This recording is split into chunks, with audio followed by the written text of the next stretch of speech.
Hello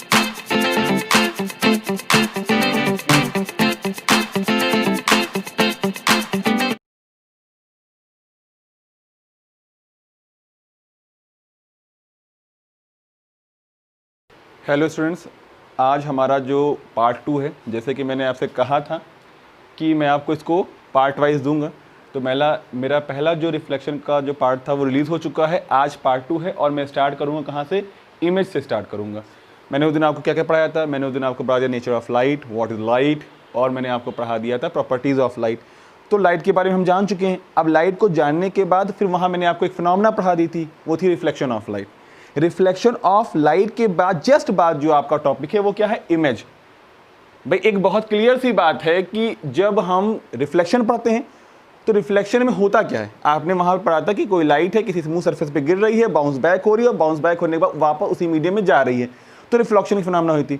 reflection की phenomena के बाद ही तो इमेज क्रिएट होगी। मैंने उस दिन आपको बहुत क्लियरली बता दिया था कि अगर हमारे और आपके बीच से इस रिफ्लेक्शन की फिनोमेना को हटा लिया जाए तो क्या होगा? हम किसी को देख नहीं सकते। दैट्स मीन कि कहीं ना कहीं कहने का मतलब हो रहा है कि आपकी इमेज फॉर्म नहीं होगी।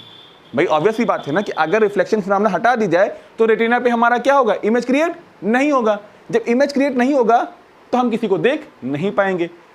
तो वहाँ हो क्या रहा है? वहाँ पे हो रही इमेज का बनना। तो मैंने आपको जैसे कहा था कि इमेज किस तरह बनती है, इमेज क्या होती है। तो यहाँ पहला जो आज टॉपिक है वो हमारा इमेज है।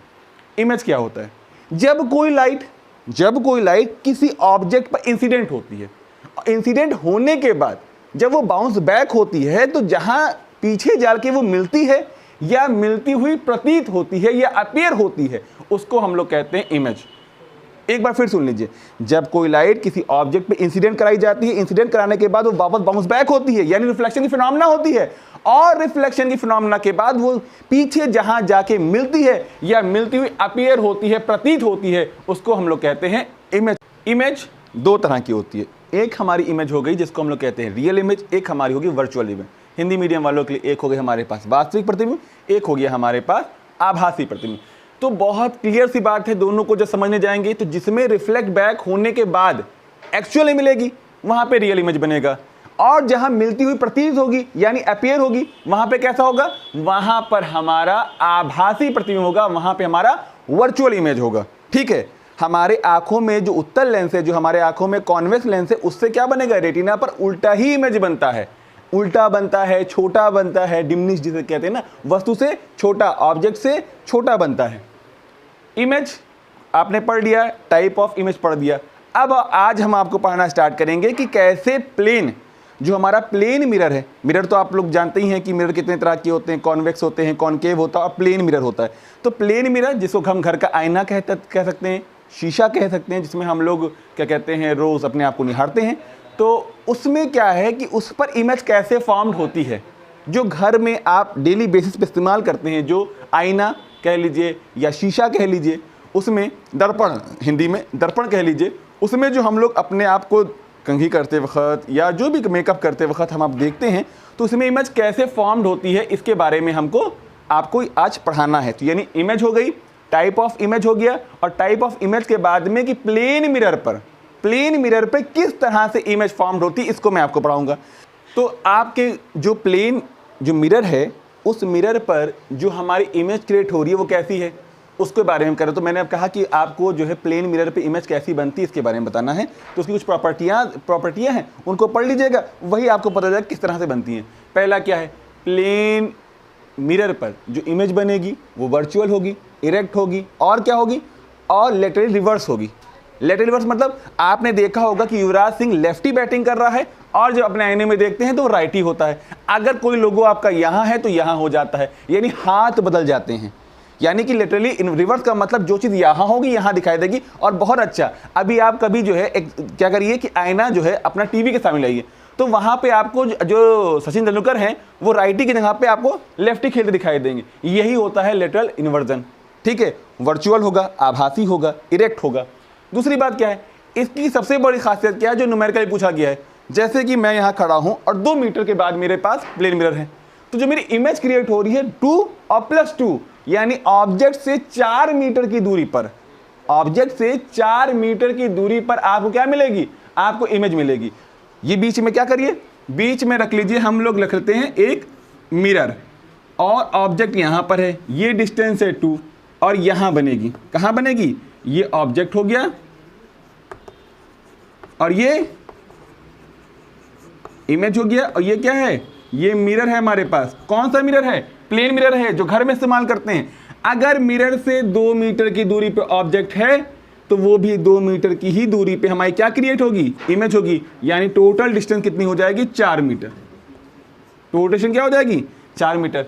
हाई स्कूल में बहुत क्वेश्चन पुटअप होता है कि अगर कोई ऑब्जेक्ट किसी जो है प्लेन मिरर से 2 मीटर की दूरी पर है तो बताइए कि उसकी इमेज कहाँ फॉर्म्ड होगी। तो ऑब्जेक्ट से 4 मीटर पे होगी और मिरर से 2 meter behind the mirror, mirror के पीछे, मिरर के पीछे होगी। कैसी होगी, वर्चुअल होगी, इरेक्ट होगी और लेटरली रिवर्स होगी। ये दूसरी प्रॉपर्टी हो गई, ठीक है, कि जितनी दूरी पे थी उतनी दूरी बन। फिर तीसरी प्रॉपर्टी क्या है, तीसरी प्रॉपर्टी ये है कि क्या होगा, प्लेन मिरर में जैसा आपका ऑब्जेक्ट जिस साइज का है, जिस शेप का है, उसी साइज और शेप का आपको क्या मिलेगा, उसी साइज और शेप का आपको इमेज भी मिलेगी। इमेज में कोई तब्दीली नहीं होगी कि ऐसा नहीं हो जाएगा कि वो बेंड हो जाए, ऐसा नहीं हो जाएगा कि वो लार्ज हो जाए या स्मॉल हो जाए या डिमिनिश्ड हो जाए। प्लेन मिरर में जैसे आप हूबहू, आप खुद देखते होंगे कि हम लोग जब सुबह कंघी करते हैं या कोई मेकअप कुछ भी आप देखिए तो आप देख जैसे हैं आप वैसे ही उसमें दिखाई देते हैं। तो क्या हो रहा है, क्या पढ़ा जा रहा है, हम लोग पढ़ रहे हैं कि प्लेन मिरर में इमेज का बनना। देखिए बेसिक है, एक्चुअल में क्या है ना कि लाइट या फिजिक्स जब भी आप पढ़ते हैं तो इस बात को ध्यान रखिए कि हमें इस चीज़ को वहाँ पे खड़े होकर रियलाइज़ करना है। हम फिजिक्स को जितना ज़्यादा खुद सोशली सीख सकते हैं उतना सीखना चाहिए। अगर आप ऐसे सीखेंगे तो बहुत इजी वे में आपसे फिजिक्स कन्वर्सेट करेगी, बातें करेगी, और जितना आप भागेंगे ये उतना आपको नहीं आएगी। मैं आपको वीडियो के माध्यम से सिर्फ यही अपने जो स्टूडेंट्स हैं या वर्ल्ड वाइड जो भी हमारे लोग हमें देखते हैं उनको मैं खाली यही संदेश देना चाहता हूं कि भैया फिजिक्स को भागो मत, इसको सोशल हो जाओ इसके साथ, इसको आप रियलाइज करो कि जहां पर ये फिनोमेना हो रही है तो मैं होता तो कैसा सी देखता, मैं क्या करता। अगर वैसा आप कर सकते हैं तो आपसे वो कन्वर्सेट करेगी, आपसे वो बातें करेगी और आपको बहुत ईजी वे में आप इन्हें इनटेक कर सकते हैं, इनहेल कर सकते हैं बहुत ईजिली, ठीक है।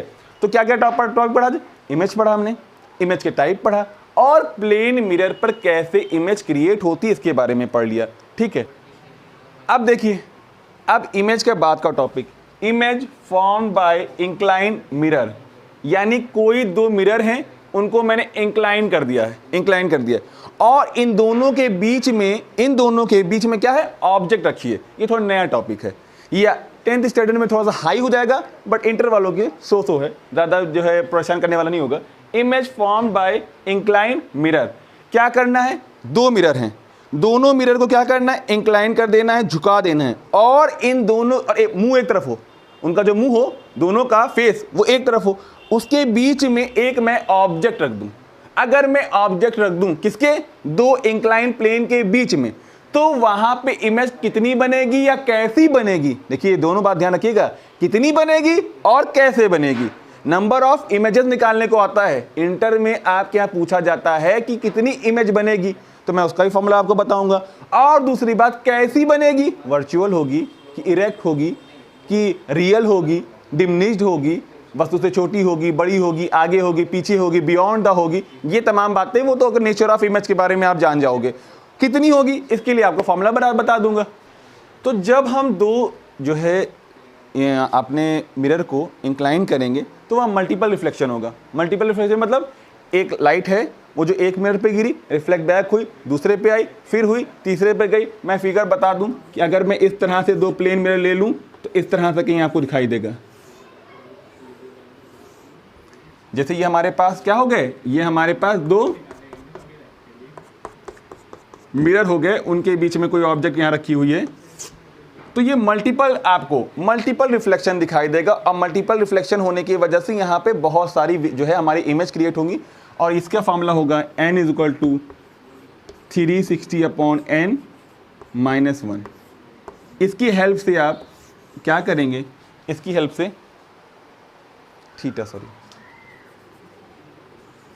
तो नंबर ऑफ इमेजेस निकालने का formula n = 360 degree minus theta minus 1। कितने पे आपने इंक्लाइन कर रखा है, इससे नंबर ऑफ इमेजेस आप निकाल सकते हैं। दूसरी बात ध्यान रखिएगा, कि किसी दो प्लेन मिरर के बीच में जो मल्टीपल रिफ्लेक्शन होता है उसकी वजह से जो इमेज क्रिएट होती है, नंबर ऑफ इमेजेस, वो इनफाइनाइट होती है। कितनी होती है? अनंत हो जाती हैं। अगर दोनों जो हमारे पास जो मिरर हैं वो प्लेन मिरर हैं तो वहाँ पर नंबर ऑफ इमेजेस जो होंगी वो इनफाइनाइट हो जाएगी। न्यू टॉपिक क्या है? स्फेरिकल मिरर, गोलीय दर्पण। गोलीय दर्पण क्या होता है या स्फेरिकल मिरर क्या होता है? स्फेरिकल मिरर किसी भी जो है सरफेस से काटा गया, किसी भी गोलीय सरफेस से, यानी स्फेरिकल सरफेस से काटा गया एक सरफेस जो है पिस्ट होता है, ठीक है, जिसमें क्या होता है, दो तरह के होंगे, कॉनकेव और कॉन्वेक्स। अवतल दर्पण, उत्तल दर्पण। देखिए आपने देखा है ना, आपने बहुत सिंपली आप चम्मच को देख लीजिए, ठीक है। चम्मच में क्या होता है? चम्मच इस शेप का होता है, एक दबा हुआ हिस्सा होता है, एक उभरा हुआ हिस्सा है। जो दबा हुआ हिस्सा है वो कॉनकेव है। वो क्या है? कॉनकेव, जिसको इंग्लिश में कहते हैं, हिंदी में कहते हैं अवतल। और जो उभरा हुआ हिस्सा होता है उसे कहते हैं उत्तल यानी कॉन्वेक्स। ये दो तरह के मिरर होते हैं, एक हमारे पास कॉनकेव होगा, एक हमारे पास कॉन्वेक्स होगा। इन्हीं दोनों को पढ़ना है। एक में रिफ्लेक्शन की फिनोमेना जो होगी, जो हमारा अवतल है जिसको हम लोग कॉनकेव कहते हैं, उसमें दबे हुए हिस्से से होगी, और जो हमारा उत्तल है उसमें उभरे हुए हिस्से होते हैं। दो तरह के मिरर होते हैं, कॉनकेव, कॉन्वेक्स। प्लेन मिरर भी होता है, लेकिन यहाँ पर जिसमें रिफ्लेक्शन कराना है आपको, तो दो तरह के, एक है हमारा पास कॉनकेव, दूसरा हमारे पास है कॉन्वेक्स। इसमें बहुत सारी बातें होती हैं जो डिफिनेशन छोटी छोटी होती हैं।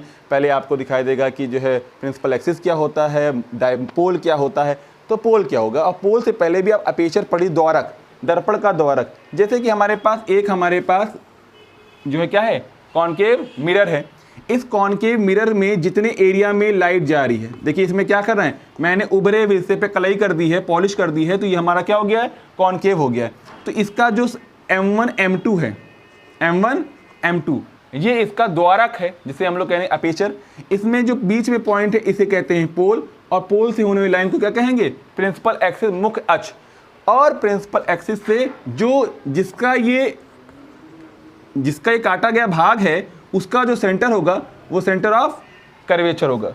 सेंटर ऑफ कर्वेचर और पोल की डिस्टेंस को कहते हैं हम लोग R, और इसके बिल्कुल बीचों बीच हमारा फोकस होगा, और यहाँ से डिस्टेंस होगी फोकल लेंथ।